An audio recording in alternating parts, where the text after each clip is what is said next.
Hello everyone, good morning, শুভ সকাল। আমি রিয়াঙ্কা। আমার নতুন একটা ভিডিওতে সবাইকে অনেক অনেক ভালোবাসা ওয়েলকাম জানিয়ে ভিডিওটা শুরু করছি। আশা করি তোমরা সবাই খুব ভালো আছো। আমি খুব একটা ভালো নেই, কারণ সেটা তোমরা আগের ভিডিওতেই দেখেছো। তো যেটুকু ভালো থাকতে হয় সেইটুকুই আছি, কারণ তোমরা জানো শ্বশুরের অবস্থাটা একদমই ভালো না। তো ভগবান যে কেন আমার সাথে এরকম হচ্ছে আমি নিজেও বুঝতে পারছি না।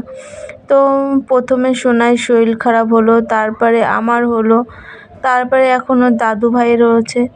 তো জানি না কেন ভগবান আমাদের সাথে এরকম কেন করে। আর দেখবে যে একটু অসহায় বেশি তারপরেই কিন্তু সব কিছু ঝেঁপে পড়ে, কেন আমি বুঝতে পারি না। তো যাই হোক, কি বলবো, তোমাদের সাথে কিচ্ছু ভালো লাগছে না। তো ভিডিও বানাতেও একদম ভালো লাগছিল না, কিন্তু কিছু একটা না শেয়ার করলে তোমাদেরও ভালো লাগবে না, ওর জন্য একটু বানালাম। তো সকালবেলা উঠে দেখো সবার ফার্স্টে কাজবাজ গুছিয়ে নিয়ে একটু চা বানিয়ে কালকে রুটি ছিল রুটিগুলো একটু ছেঁকে নিলাম গ্যাসে। তারপরে ওর দাদুকে বললাম হাত মুখ ধুয়ে আসতে, তো উনি বাইরে গেছে। তারপরে আমি রান্নাঘরে দুটো ভাতও বসিয়ে রেখে এসেছি, কারণ তোমার দাদাভাই ফোন করে বলেছে ওনাকে খাওয়ার আগে যেন ভাত খাওয়ানোর পরে ওষুধটা খাওয়ানো হয়, মানে ভারী খাবার দিতে হবে। তো তারপরে দেখো সকালে দাদুভাই মুখ টুক ধুয়ে এসেছে।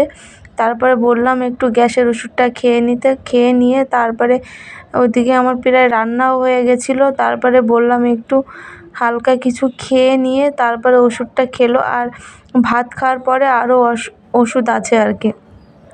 তো বললাম একটু তুমি শুয়ে পড়ো, কারণ কালকে প্রচণ্ড শরীরটা খারাপ ছিল, আজকে একটু শরীরটা ভালো আছে। আর এইদিকে দেখো বললো একটু গরম লাগছে পাখাটা চালিয়ে দিতে, তো আমি পাখাটা চালিয়ে দিয়ে বললাম একটু শুয়ে পড়ো। আর ও দাদুভাই খেয়ে নিয়েছে, তারপরে আমি আর সোনাই খেতে বসলাম। আর যেহেতু সোনাইয়েরও একটু হালকা হালকা গাটা গরম ছিল, বললাম যেতে হবে না, তাও বলছে স্কুলে যাবে, যেহেতু সামনে এক্সাম আছে ওর জন্য, পরীক্ষা আর কি। তো আলু সেদ্ধ ভাত দিয়ে মাখিয়ে খাইয়ে সোনাইকে স্কুলে পাঠিয়ে দিয়ে তারপরে চলে আসলাম রান্নাঘরে। তো মন মেজাজ তো একদমই ভালো নেই, কিন্তু কিছু করার নেই, তারপরেও তো আমাকে একটু না একটু কিছু করতে হবে, কারণ আমি না রান্না বান্না করলে কে খাবে এতগুলো লোক বলো।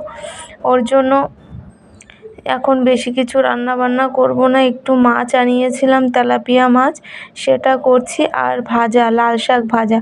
আর ওর দাদু যেহেতু শরীরটা ভালো নেই ওর জন্য কিছু খেতেও চাইছে না, আর একদমই ভালো লাগছে না। তো সিম্পল করে একটু রান্না করব, কাঁচা লঙ্কা চিড়ে দিয়ে একটু মাছের ঝোল আর শাকটা ভাজবো।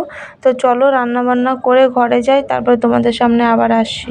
খাওয়া দাওয়া করে আসলাম এখন ঘরে, আর সবারই মোটামুটি খাওয়া হয়ে গেছে। তোমাদের দাদাভাই, আমার শ্বশুরমশাই, সবাই আমরা খেয়ে ঘরে আসলাম। আর সোনাই আসলো স্কুল থেকে, ওর ছবি আঁকছে আর কি। তারপরে শ্বশুরের ওষুধ যা ছিল সব দিয়ে আসলাম, খেয়ে তারপরে একটু শুয়েছিলাম। এখন মোটামুটি একটু ভালো আছে। আর কি তোমাদের সঙ্গে শেয়ার করবো আমি নিজেও বুঝতে পারছি না, কারণ মনের অবস্থাটা একদমই ভালো নেই, কারণ একটার পর একটা শুরু হয়েই যাচ্ছে। ফার্স্টে আমার হলো, তারপরে সোনাইয়ের হলো, এখন আবার দাদুভাই হলো। তো একটার পরে একটা যদি সংসারে এরকম হতে থাকে তখন কি আর ভালো লাগে কিছু করতে, আর মন মেজাজও ভালো থাকে না। তো জানি না এরকম কেন হচ্ছে। আর শাশুড়ি মরে যাওয়ার পরে আরও বেশি মানে অভাব জিনিসটা, তারপরে সমস্যাটা বেশি ফেস করছে। কেন জানি না এরকম হচ্ছে, কারণ শাশুড়ি হয়তো এখনও ওনার যাওয়ার সময় ছিল, ওর জন্য হট করে চলে গেল। ওর জন্য আর শ্বশুর পুরো মানে বাড়ি থেকে বসে বসে পুরো অন্যরকম হয়ে গেছে। উনি সারাক্ষণ টেনশন করে শাশুড়ির জন্য, মানে খুব ভালোবাসতো, ওর জন্য হট করে চলে গেছে বা উনিও মেনে নিতে পারছেন। ওর জন্য আমরা যতটা পারি ততটা ওনাকে ভালো রাখার চেষ্টা করি। আর ভালো রাখতে গেলে তোমরা সবাই জানো, ভালো রাখতে গেলে কিন্তু পয়সাটা কিন্তু আগে দরকার। এবার আমাদের যতটা যেটুকু আয় হয়, তোমার দাদা ইনকাম করে, তার ভিতরে কিন্তু আমাদের সব কিছু করতে হয়। তার ভিতরেই যতটা আমাদের ভালো থাকার দরকার ততটুকু কিন্তু করি। এবার তারপরে ভগবানের ইচ্ছা সব। তো তারপরে কিন্তু নিজে ভালো থাকতে গেলে আগে নিজের মনের চোটটা আগে দরকার, কারণ যে চলে গেছে তার জন্য তার চিন্তা করে ভেবে কোনো লাভ নেই বলে। তো শ্বশুরকে এটাই আমরা বোঝাই, যতদিন আছো মানে আমাদের জন্য হয়তো বাঁচো, আমার একটা ছেলে আছে, আমরা আছি। আমাদের জন্য তো যে চলে গেছে তার কথা ভেবে তার কোনো লাভ নেই বলো। লাভ হবে কী করে? আর শাশুড়ির জন্য আরও উনি ভেঙে পড়েছে, সেটা আমরা নিজেও বুঝতে পারি। কারণ একজনকে ভালোবাসি, সে যদি চলে যায় হট করে, যার সময় হয়নি, সে যদি হট করে চলে যায়, তার মনের অবস্থাটা আমরাও বুঝতে পারি। আমিও তো যখন চলে গেছে ঠিক মেনে নিতে পারছিলাম না, ভীষণই কষ্ট হচ্ছিল। খারাপ ভালো যতই হোক শাশুড়ি তো, আর বয়স হয়নি, চলে গেল। ওর জন্য শ্বশুরের আরও মন খারাপ, শরীর খারাপ হয়, আমরা বুঝি, কিন্তু আমরা সবসময় যতটুকু পারি ওনাকে ভালো রাখার চেষ্টা করি। আর একটা উনি যদি কিছু করতো তাহলে ওনার মনটা আর ভালো লাগতো, যেহেতু সারাদিন বাড়ি থাকে আর শাশুড়ির সব স্মৃতি তার বাড়িতে, ওই জন্য আরও বেশি ওনার খারাপ লাগে। তো যাই হোক, কী বলবো, আমারও মানে একটার পর একটা হয়ে যাচ্ছে, আমার মন মেজাজটা ভালো নেই। তো চলো আর ভিডিওটা বড় করছি না, এখানে শেষ করলাম। তোমরা একটু ঠাকুরের কাছে করো যাতে তাড়াতাড়ি ভালো হয়ে যায় আমি, আর সুস্থ হয়ে যায় আর কি। তো চলো এখানে ভিডিওটা শেষ করি। এই ভিডিওটা আজকে শ্যুট করলাম, আজকে এখনই ভিডিওটা শেষ করে এডিট করব, সেভ করব, তারপরে 4:30 মানে 4টে 4:30 ভিতরে ভিডিওটা পোস্ট করবো। তো বুঝতেই পারছো অনেক কাজ রয়েছে মানে ফোনে এখন। তো চলো নেক্সট ভিডিওতে দেখা হচ্ছে, তখন তোমরা ভালো থাকো, সুস্থ থাকো, টাটা।